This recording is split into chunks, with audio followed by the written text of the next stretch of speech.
Welcome back to Resettled and Rising.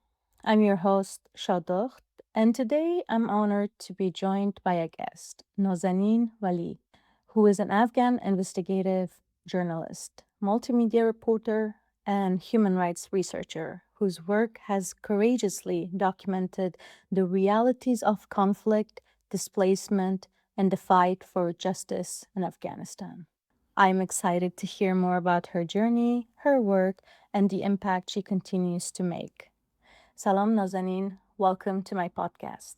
Salam dear Shadok. Thank you for inviting me here. I'm so excited to talk to you today and to have the chance to share a bit about my journey and my story. That's great. I'm so happy you're here and you agreed to speak with me today. How are you doing? Well, great. It's also summer here in Germany, so everything is going very well. I hope you're also doing well. I'm great, thank you. Yeah, summer has been a bit rough this year. I've seen the news. Europe has devastatedly been affected by the warm weather. Hope you're doing well, and I hope you're enjoying the warm as well. Because sometimes during winter we all complain that it's cold. I want summer, but then when summer comes by, we all complain, "Oh no, it's too hot. We want winter." But I hope you're enjoying all of it at the time. Yeah, actually, I'm living in Bonn, so it has a very hot weather now. We are also affected by the heat waves, and the weather quality is not very well. But still, it is very lovely to see the nature having a different color, everything becoming very fresh and green. So it's still very lovely, and we are enjoying that. Thank you. Today's conversation will explore your work as an investigative journalist and human rights researcher, the responsibility that comes with documenting conflict and injustice, and the role journalism plays in preserving truth and advancing accountability. As this episode is being released around the anniversary of the fall of Kabul, I also hope this conversation serves as a moment of reflection, not only on what has changed over the past 5 years, but also on the stories that continue to demand the world's attention. I'm truly looking forward to learning from your perspective and sharing this conversation with our listeners. And before we begin, I'd like to keep one question in the back of your mind. It's a question that I ask every guest on Resettled and Rising. If someone were to write a book about your work and the impact you have made, what would the title be? So that's the question. And I'll come back to this question at the end of the podcast and we can discuss the answer and the description that you want to give to our listeners. Sure.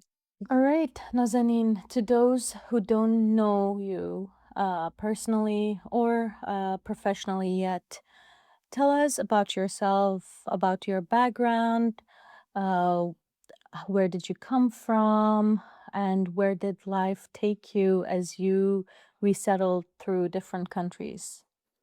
Actually, this is the hardest question I always face because I'm still searching who I am, and I think it's too early to introduce who I am when I'm still in a search. But it's still, to what I've done till now. I'm Nazanin. I was born in Afghanistan, and now I'm living in Germany as a journalist and investigator and researcher on human rights, migration and political affairs in Afghanistan, Germany, and the nearby regions. I have a background also in psychology, so I have worked for some time also in mental health awareness campaigns, also for advocating about mental health. But right now, I'm more focused on journalism and working for the female journalists in Afghanistan. That's great. You're right. It sometimes, at least with the refugee population, as far as I've seen, we have many different like identities throughout different places that we have resettled, and we always decide which one to embrace more, because all of them have been a great part of our life, and we have worked hard throughout all these phases of our life. So it's difficult to put ourselves in a one box of introducing ourselves through several words. True, yeah, I agree. So when did you resettle in Germany? Well, after graduating from the university in Kyrgyzstan in Bishkek, I moved to Germany in 2019, and since then I'm living here and working here in Germany. I'm not sure if I have resettled completely here because sometimes I still feel the challenges, like a first day of coming to a new country and living a new culture, but it's still it feels home now somehow, and sometimes it doesn't feel a home. So those who have a background of migration, those who have migrated, I think they understand how it feels sometimes to have a home and sometimes to feel very much different than a home, like a foreign soul, like turning around the city. But yeah, that was the year when I came here. Wow, it's been a long time, relatively, that you have been in Germany. Did you move there or settled there as a refugee, or was it for educational purposes or work? What was the process? Initially, I came here because my family was here, so it was a family reunion. I didn't come as a refugee. That's also a part of my journey because coming as a refugee is much easier in terms of resettlement here because the government is very much prepared for refugees. And those who had come in 2015 and 16, there was a very specific program for them, how they would be integrated into the system and everything. But when you come as a migrant here, that you're not a refugee and you do not have a refugee status, then it gets a bit harder because you have to get into the system by yourself and you don't have a lot of the support systems that are there for the refugees. So I started as a migrant here and then I stayed here for work. I'm still working here, and that's also the reason that I'm still staying in Germany. Oh, yeah, you're right. As much as refugees face difficult phases or journeys going through and reaching their destination, there are thankfully systems available and laws there in those host countries to integrate them better to their society, to provide them the initial support. But of course, it's not always enough. Because we understand how difficult it is to leave your country, to leave your home, and to leave everything that's familiar to you and come to a completely different country and try to start your life from zero. No amount of support, I think, would be enough at the beginning, or at least throughout the process or the journey that you are integrating to a new community. So, thanks for sharing those struggles. And for context to my audience, me and Nazanin were studying at the same university, American University of Central Asia, in Bishkek, Kyrgyzstan, and we have known each other from there. And I've been following Nazanin's work through social media and everything, and that's how we've known each other. So you resettled there first. Tell me about your experience being in another country for studies, far from your family and from your support systems. How was life when you freshly resettled to Kyrgyzstan? Actually, resettling to Kyrgyzstan was much easier than coming to Germany because those days, that was a dream of mine to be resettled somewhere for education, to have the chance to get education without being discriminated, and all the problems and challenges that I had lived in Afghanistan. Before coming to Kyrgyzstan, I had experienced studying in the Kabul University.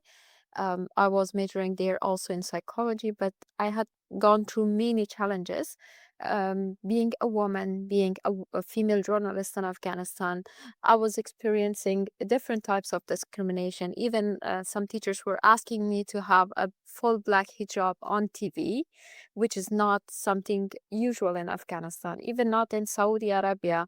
This is not usual to come with a full black hijab on TV, but they were asking me to do that. If not, they will somehow fail me on the subjects that I was covering. So living all that and coming to Kyrgyzstan was like a dream for me, because there I didn't feel anything about being a woman. I didn't feel anything about being a female journalist or anything. I was feeling a student and someone who is just so curious to know more from psychology.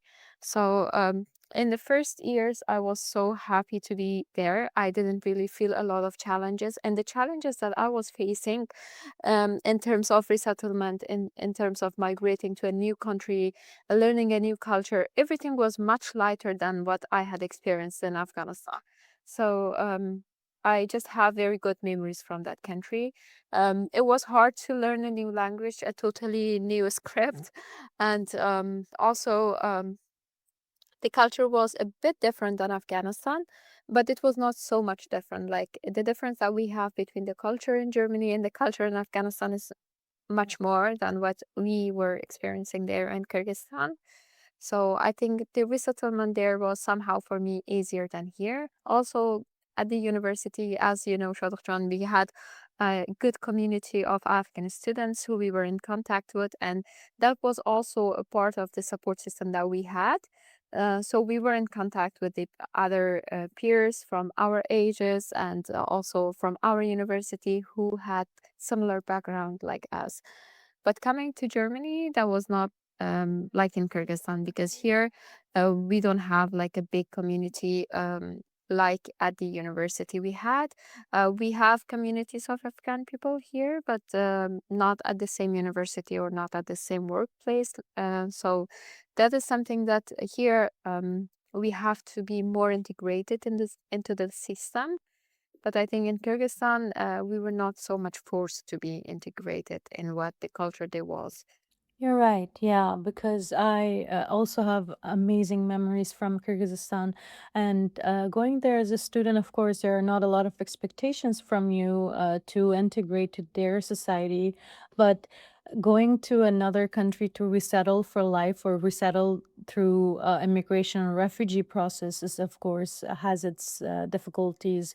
And you mentioned some of them, but can you go into details about those initial challenges that you mentioned when you first moved to Germany as an immigrant? Tell me those initial challenges that you faced. One of the big differences for me in the resettlement in Kyrgyzstan and Germany was that in Kyrgyzstan, I had a hope that one day this program will end and I will go back to my country. I will work and serve for that people, and I will belong again to the community that I was. But coming for life like in Germany and living here in Germany, like having a long-term perspective of life here was much harder, because short after coming to Germany in 2021, as you mentioned, it was the fall of Kabul to Taliban and they come to power in Afghanistan. So that somehow vanished all the hope I had for the country, to work there, to serve for that people, or to go or plan something in my major or in any other part of that country. So that was also a big part of the hardship resettling here in Germany, because I just knew that I do not have a country or a hometown to return.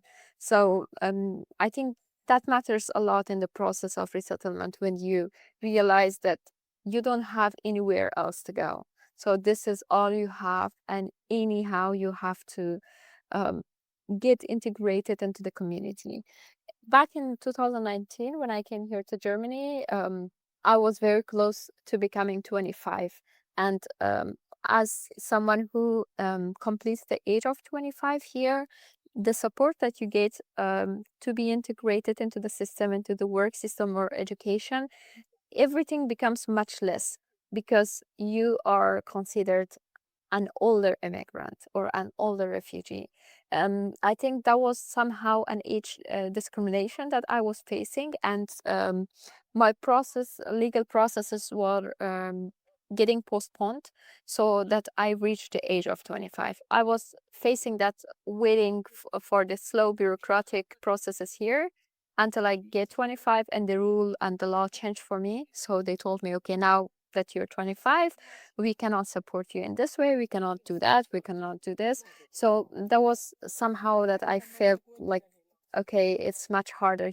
And also because I thought coming with a degree and with prior skills and qualifications would make it easier for me to get integrated or to get the support.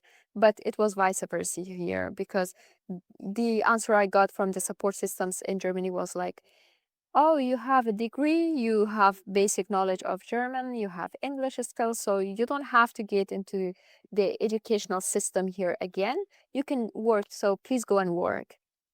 And I was planning to do like my master's, to start some German classes to advance my German skills, but it was somehow not supported by the system. And those were the initial challenges that I felt in Germany. But somehow I had to resist and build my own support system and to support myself to get into the path that I was planning.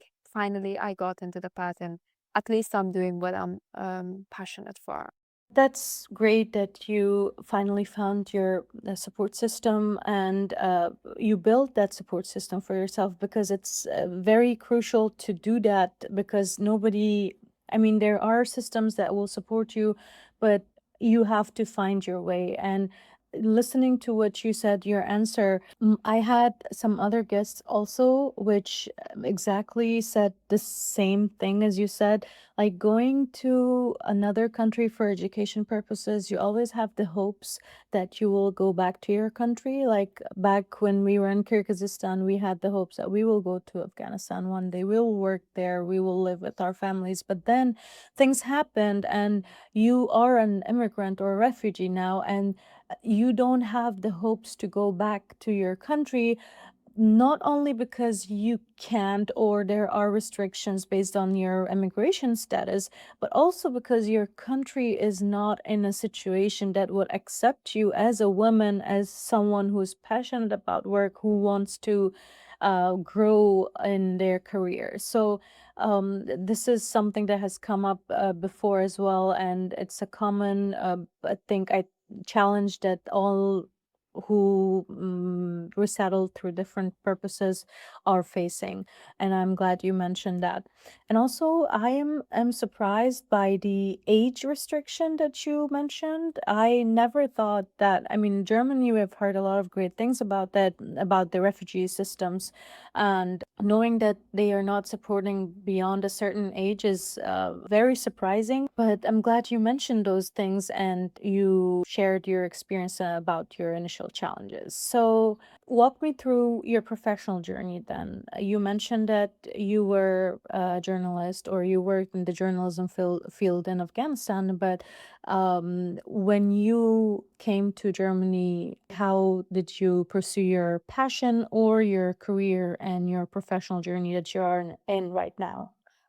So about Germany, I just want to add that there are a lot of good support systems for refugees and migrants here, but the specific programs for education and some support systems, they really depend on age.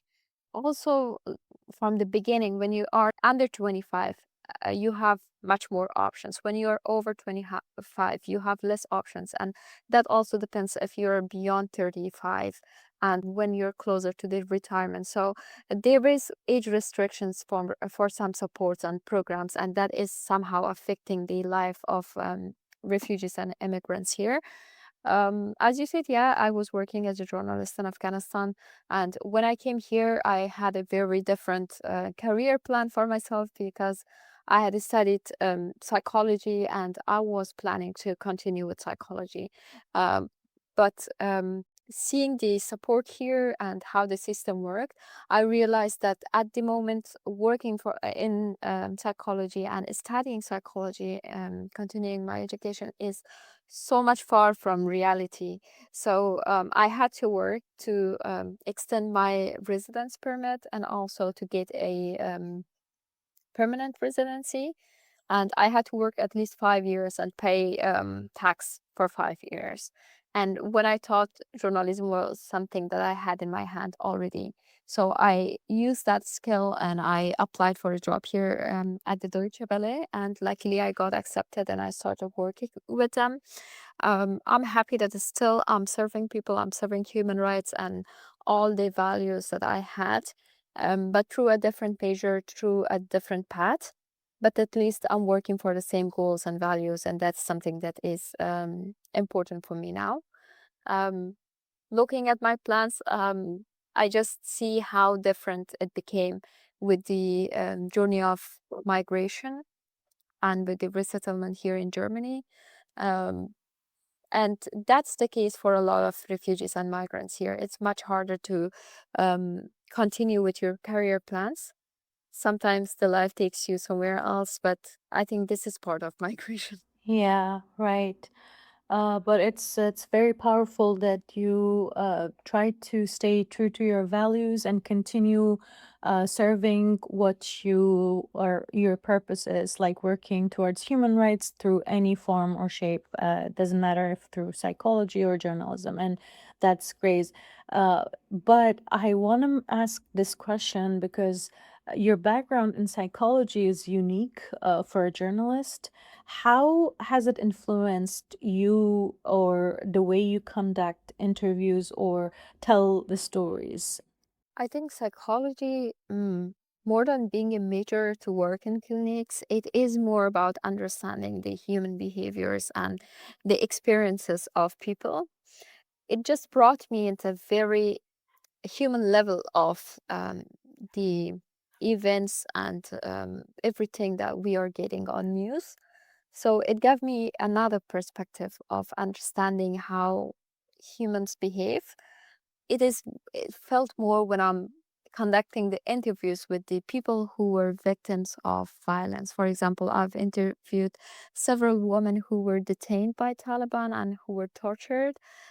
So interviewing them, the psychology gives me a lot of the ethical codes and a lot of understanding of how I should behave with them, what they might be going through, and to also portray that in a way through journalism, what they are going through and what it means for them, also for some of those women who were detained together with their children. How does it impact their children's future? Those were all the questions that came to my mind through psychology and having an understanding of the human behavior. Also, it helps me to understand um, how the political strategies are working, what they are aiming, and how are they affecting people's experiences and lives. So that gave me a strength in my journalism career, and that's something that I will always be very thankful to. That's great. Yeah, you're right. Now, looking at it, psychology does give you a broader perspective and trauma informed approach to communicate or tell stories or interview people in a manner that is ethical and understanding. You mentioned about Afghan women being detained. So I wanted to mention because you work from Germany and you're not in Afghanistan currently, and you are not on the field or in that environment. How do you verify information when working with sources through different borders or in high risk environments like Afghanistan? How do you verify those information? Yeah, that's true. We are not working on the field right now, but we did have journalists who worked on the field initially, but after Taliban coming to power, they also had to flee and come to Germany. So after Taliban coming to power, we still did have some trainings for journalists in Afghanistan. So I was training some, I was working with them, and they were also creating some reports and transferring some information. And through training them, I was also in contact with people working on the fields. And through the um, journalism workshops, through the associations who work with journalism in Afghanistan, we get a lot of information from the ground. But verifying them is a very good question. Like, how do we do that? Oh, journalists usually get a training on data verification and also verifying the sources, and also the security of our sources there, and everything that is about the verification there.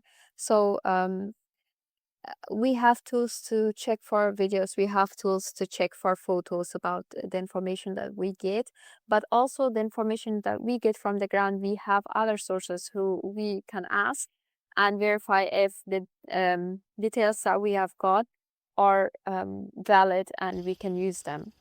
But in terms of what people go through, for example, while they're detained in the prisons, or the stories that they share about torture, it is very hard to verify them. Of course, we will not find a lot of information about that. We will not find several sources who can verify that.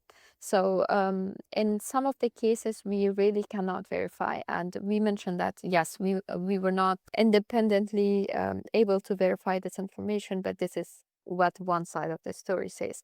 But also, to somehow balance, sometimes we have to ask Taliban themselves and the de facto authorities about what the claims are and what they want to answer. Wow, okay, thank you for sharing that process. It's very important to have those tools or the trainings to go through data verification and resources to understand what is right from wrong or what is misinformation. Because now, with the AI being very rapid around the world, we see a lot of things, and those who do not understand the effects of AI, they actually believe what they see, and it's very dangerous, I believe, and also very important to share the experiences or the trainings with others to understand that these things are AI, or even if it's not AI, but even before that, there were some forms of misinformation that we're going through, and to understand that and verify that, it's very important and crucial in journalism.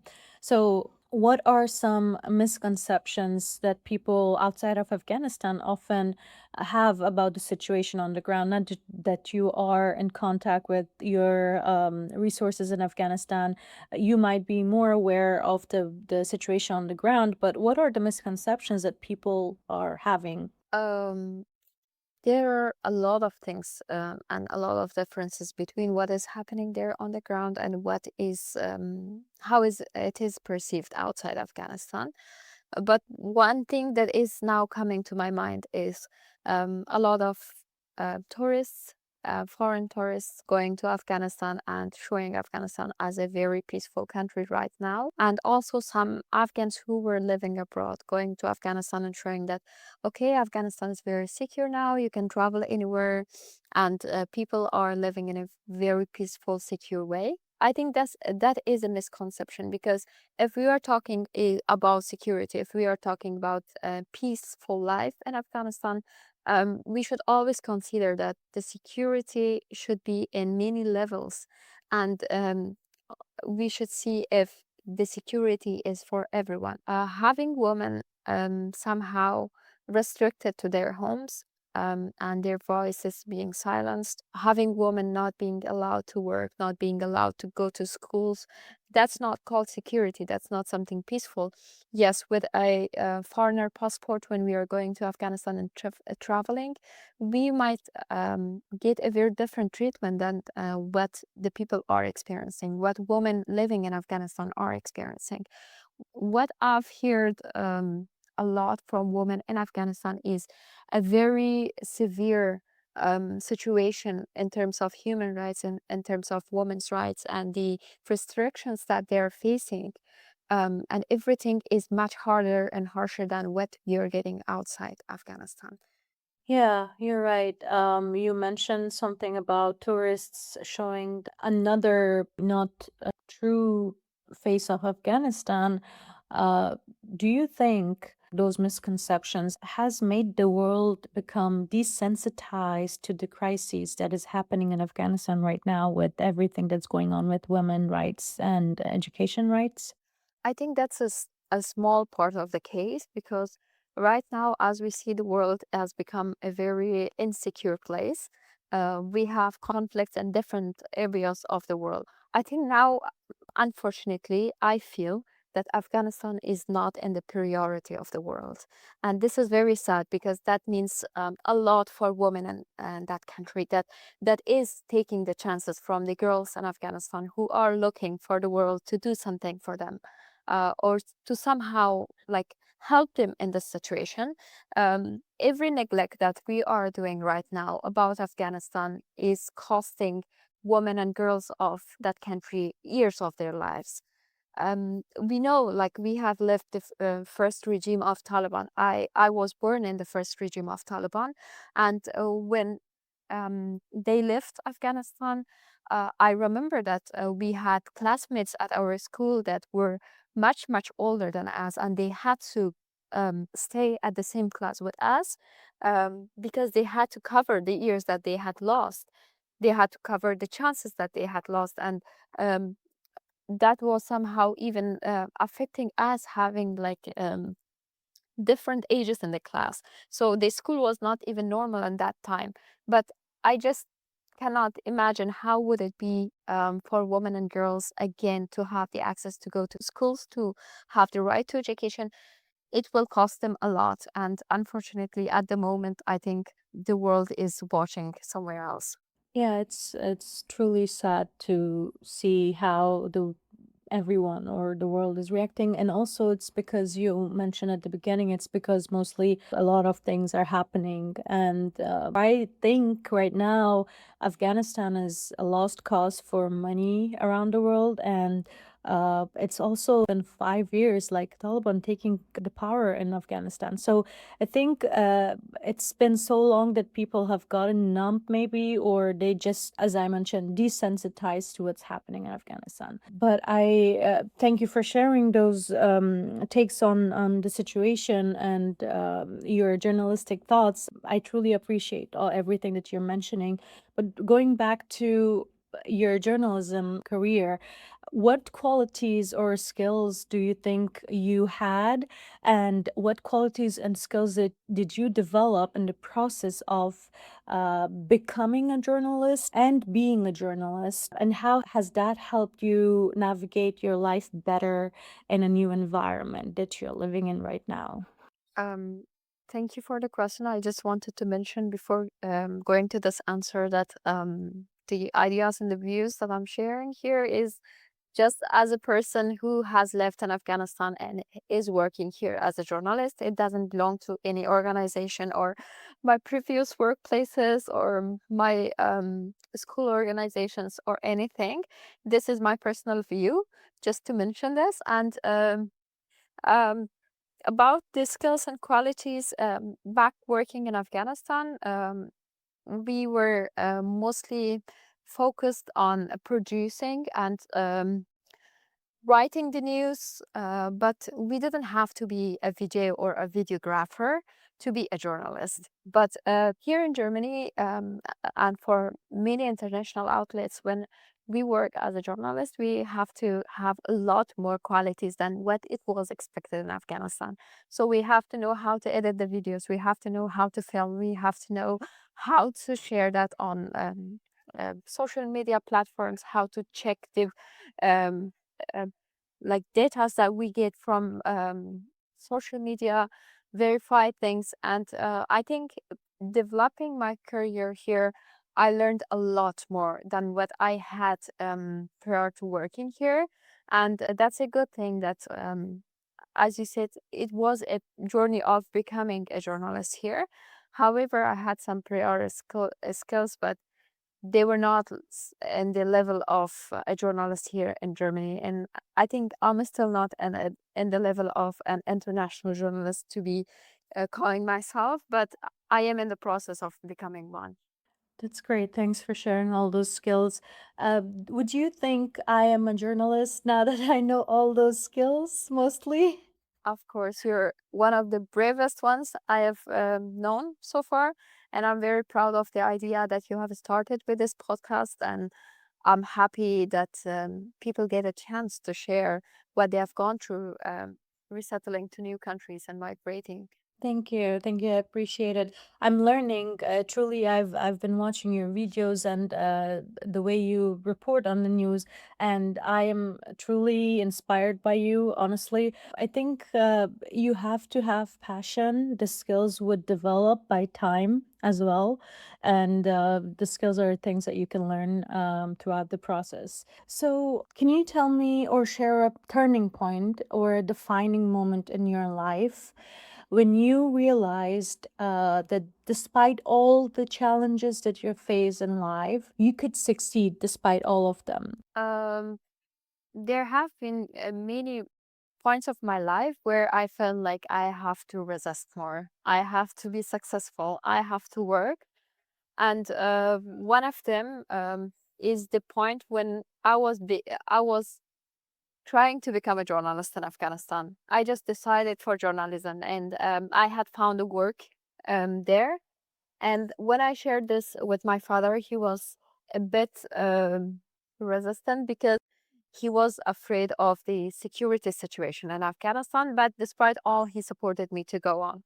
But after my relatives hearing this news, they started like getting a traditional meeting of our region and calling me, we call it shura in Persian.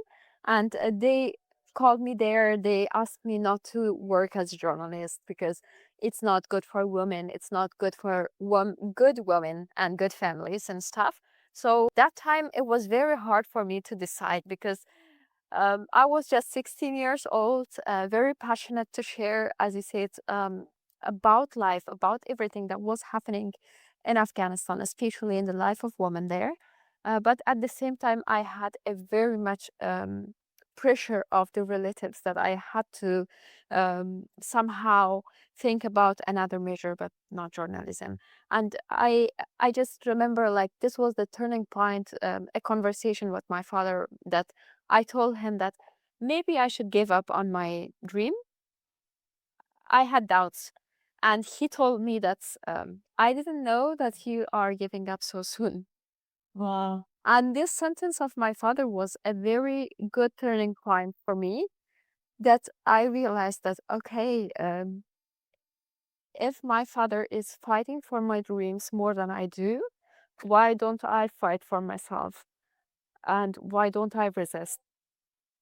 So I think that somehow affected me through my whole life. And whenever I was thinking to give up on something, I realized that, okay, maybe my father is now telling me that, why are you giving up so soon? And I think that somehow touched my heart at those days that he was standing for me. And I hope that today in Afghanistan's today, fathers and the men of that community also stand for the dreams of their sisters, for the dreams of women there. And I hope that they also get a chance to get this support and to fight for their dreams. That's beautiful. And truly powerful how your father supported you, and that sentence stayed with you forever because parent support is everything that a child needs.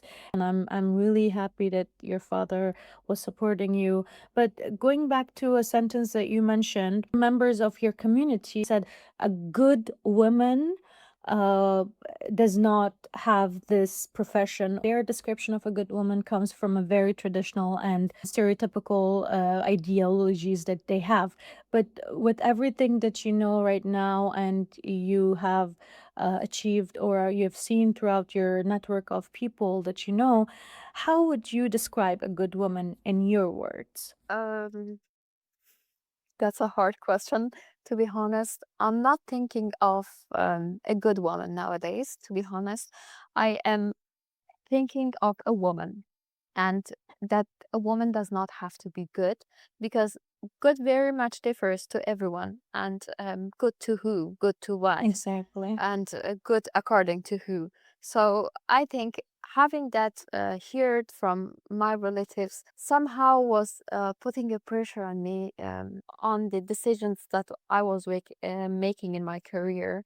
I was trying to prove that every woman coming from families, reputable families, from normal, and every family, I think every family is very purely reputable and respectable. So every woman, I think, deserves to go for their dreams. And I wanted to somehow prove that it's not true that women from um, families should not go for a specific passions and professions.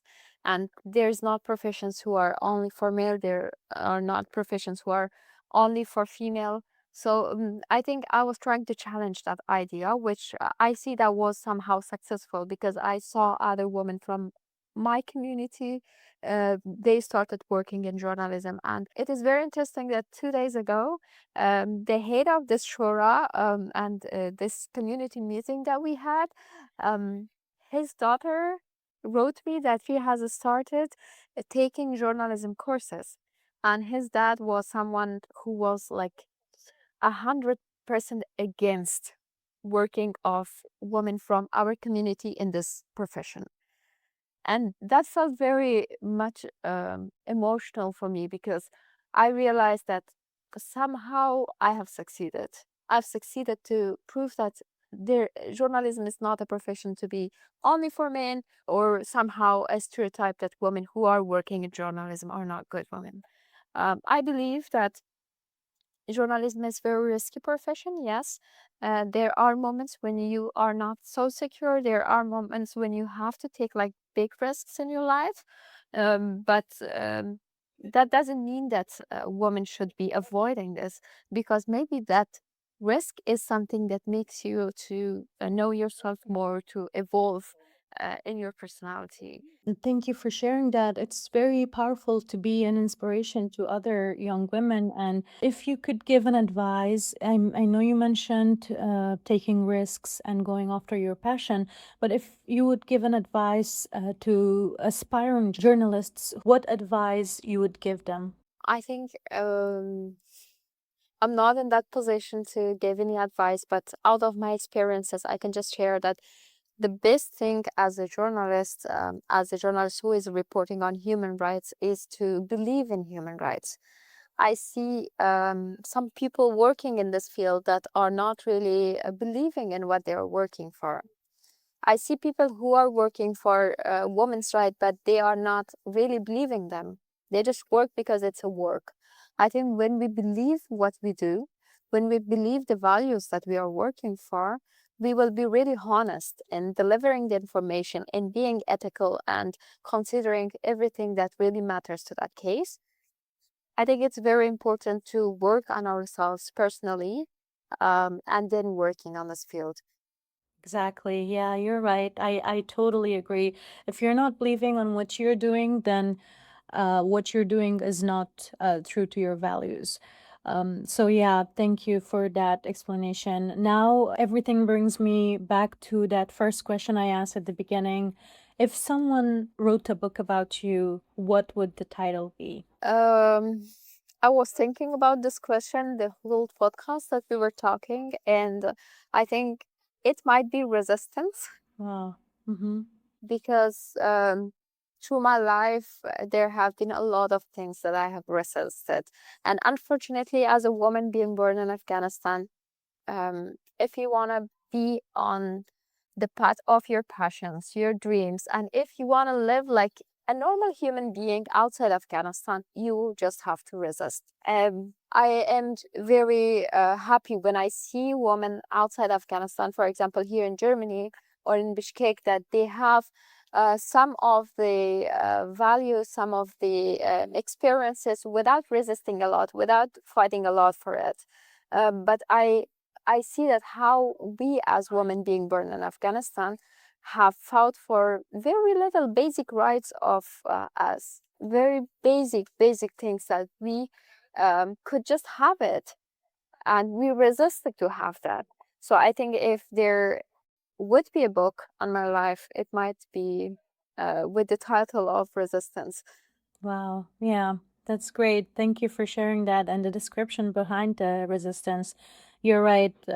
Everything we ever wanted, especially coming from Afghanistan, is through resistance. And I hope things get better. But if not, we keep on resisting until we get what we want. And it was an honor to have you with me today, Nazanin. Thank you so much for your time and for sharing all your wisdom with us.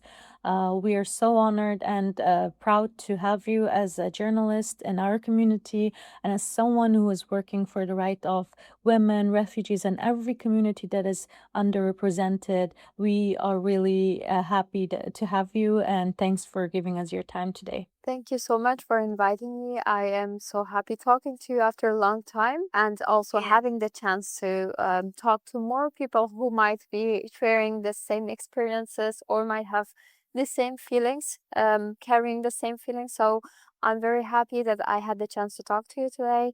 And thank you to everyone who had put their time to listen to my journey and also to your podcast.